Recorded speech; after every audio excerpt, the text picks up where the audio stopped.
Hello students, welcome again to class 8 with another video lecture. Today we are going to learn and understand the first poem given in your Mulberry English course book. The poem name is Lines Composed in a Wood on a Windy Day, which is written by Anne Bronte. Today we will understand the poem and later in the next video lecture we will study question and answer. Well, let us first talk about the poet Anne Bronte.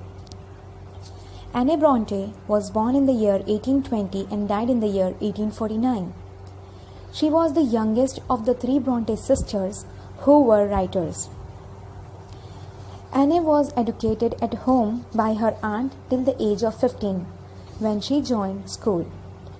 Her elder sisters were Charlotte, who wrote Jane Eyre, and Emily, who wrote Wuthering Heights.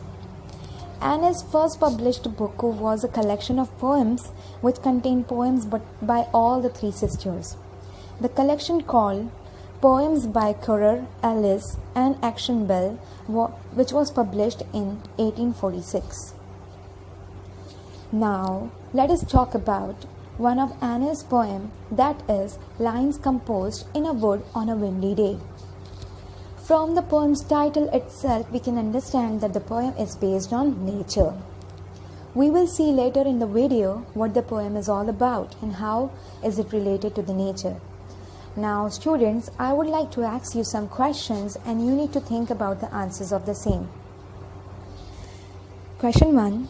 Why do you think nature inspires people to write poems? You can pause this video and think for some time. So, our answers may vary, students. Let me give you the details of how nature inspires people to write a poem. We see that many poets include descriptions of nature in their poems. They describe the world around them in writing for a purpose. They not only try to show us what they see, they even try to make us understand how they feel. Not only are they connected to nature, but they see life reflected in it. So these are the things which inspire a particular person to write a poem. Now come on children, think that what aspects of nature will inspire you, or what aspects of nature inspire you the most. You can again pause this video and think on. So you might have thought the following aspects that inspire you to write a poem. Have a look at it. Many things in nature create an overwhelming and inspired sense of wonder and awe in the human mind. We marvel at the vastness of the sky and want to express our feelings about it. We feel the power of the thunderstorm or the waves crashing onto the beach. We feel frightened and want to express that helplessness. So these are the things that inspire us to think or ponder upon the nature. Nature often shows us how cruel and thoughtless it is, but in the next moment it shows us how beautiful and nurturing it can be. And all this puzzlement and nurture inspire a person to write a poem or a story on it. We have discussed a lot about nature, and now it would be easy for us to understand the poem Lines Composed in a Wood on a Windy Day. Children, I want you to keep your textbook open and underline and write the meanings of the difficult words. Lines Composed in a Wood on a Windy Day by Anne Bronte is a beautiful poem in which she describes the turbulent elements on a windy day. Anne started writing this poem shortly while walking in a wood called the Long Plantation. So by this we understood that the term wood is not a thing in this poem, is not a noun in this poem, but it is a name of a place which is called as the Green Plantation or the Long Plantation. Now let's proceed with the first stanza. My soul is awakened, my spirit is soaring, and carried aloft on the winds of the breeze. For above and around me the wild wind is roaring, arousing to rapture the earth and the seas. In the first stanza, the poet explains while walking in a wood, her soul is awakened. It means she is feeling happy because of the lovely breeze and its effects on the surroundings, and also her spirit is flying high, carried up on the strong wind. It means that the soul and the spirit of the poet are carried along on the wings of the breeze or of the wind. Annie shows here how she enjoyed the wild weather. She describes how the wild wind is bringing everything to life in the wood where she is walking.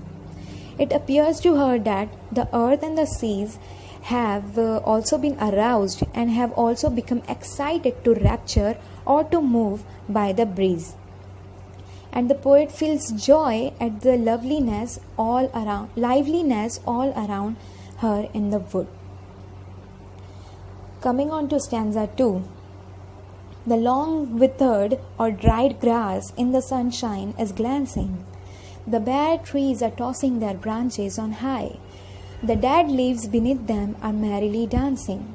The white clouds are scudding across the blue sky.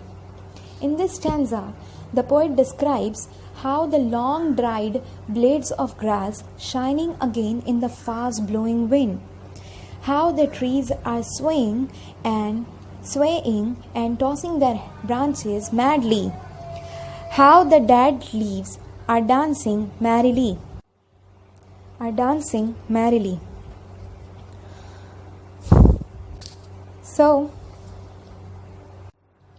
And how the white clouds are moving lively across the sky. So she says that she enjoys the shining of the dried grass with the wind as if they are woken up from death. She enjoys the white clouds that float on the sky. She also enjoys the branches of the trees that move and the dried leaves that are dancing happily with the wind. For the poet, it seems that suddenly everything on earth and the earth itself has come to life and celebrating and welcoming the wonderful breeze. Moving on to stanza 3. I wish I could see how the ocean is lashing the foam of its billows to whirlwinds of spray. I wish I could see how its proud waves are dashing and hear the wild roar of their thunder today. In this stanza, the poet is wishing to see the other beauties of earth. She is in the wood, experiencing the wonders of the nature that enjoys along the blowing wild wind. But now she also wishes to see the mighty waves lashing and hitting against one another, causing colossal shower of spray. She longs to be at the sea, witnessing its effect when its waves lash or hit against the rocks and sea walls and send up giant whirlwinds of spray. In this stanza, she said that she wishes to see these mad waves strike against the shore so that she can hear the rolling thunder. She calls the waves as proud because the waves are rising due to blowing wind to such a height that it gives the impression of being proud. And so she wishes to see these waves rise and strike against the shore, and so that she could hear the wild sound or the wild roar of their thunder. So students, we see how the poet has described the beauty of the nature in this poem. She explains us that if we start to notice the nature, we will be overwhelmed with the liveliness on the earth that surrounds us. We also notice in the second stanza that the poet talks about the dried grass and shedding leaves of the trees, and also withered grass, which show us that the poem has been written in the month of or in the season of autumn or during the fall season. Well, now I request you children to read the poem thoroughly and try to do the exercises given in your textbook. We will meet again in lecture 2 of this poem session to discuss the question and answer for the same. I hope you all are doing well and hope that you understood this poem well. If you have any doubts, you can ping onto school's ID and clear your doubts by sending it to your teacher. Take care. Bye.